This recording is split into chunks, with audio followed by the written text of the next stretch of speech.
श्री भगवान ने अर्जुन को निमित्त बनाकर समस्त विश्व को श्री गीता के रूप में जो महान उपदेश दिया है, यह अध्याय उसकी अवतारणा के रूप में है। इसमें दोनों ओर के प्रधान प्रधान योद्धाओं के नाम गिनाए जाने के बाद मुख्यतया अर्जुन के बंधुनाश की आशंका से उत्पन्न मोहजनित विषाद का वर्णन है। इसलिए इसका नाम अर्जुन विषादयोग रखा गया है।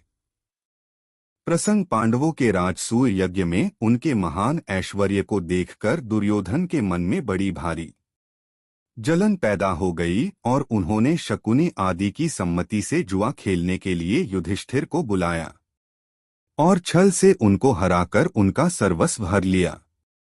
अंत में यह निश्चय हुआ कि युधिष्ठिरादि पांचों भाई द्रौपदी सहित 12 वर्ष में वन में रहें और 1 साल छिपकर रहें। इस प्रकार 13 वर्ष तक समस्त राज्य पर दुर्योधन का आधिपत्य रहे और पांडवों के 1 साल के अज्ञातवास का भेद न खुल जाए तो 13 वर्ष के बाद पांडवों का राज्य उन्हें लौटा दिया जाए। इस निर्णय के अनुसार 13 साल बिताने के बाद जब पांडवों ने अपना राज्य वापस मांगा, तब दुर्योधन ने साफ इनकार कर दिया। तब दोनों ओर से युद्ध की तैयारी होने लगी। भगवान श्री कृष्ण को रण निमंत्रण देने के लिए दुर्योधन और अर्जुन द्वारका पहुंचे।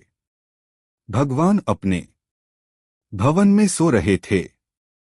दुर्योधन उनके सिरहाने एक मूल्यवान आसन पर जा बैठे और अर्जुन दोनों हाथ जोड़कर नम्रता के साथ उनके चरणों के सामने खड़े हो गए। जागते ही श्री कृष्ण ने अपने सामने अर्जुन को देखा और फिर पीछे की ओर मुड़कर देखने पर सिरहाने की ओर बैठे हुए दुर्योधन दिख पड़े। भगवान श्री कृष्ण ने दोनों का स्वागत सत्कार किया और उनके आने का कारण पूछा। तब दुर्योधन ने कहा, मुझ में और अर्जुन में आपका एक सा ही प्रेम है और हम दोनों ही आपके संबंधी हैं, परंतु आपके पास पहले मैं आया हूँ। सारे भूमंडल में आज आप ही सब सज्जनों में श्रेष्ठ और सम्माननीय हैं, इसलिए आपको मेरी ही सहायता करनी चाहिए।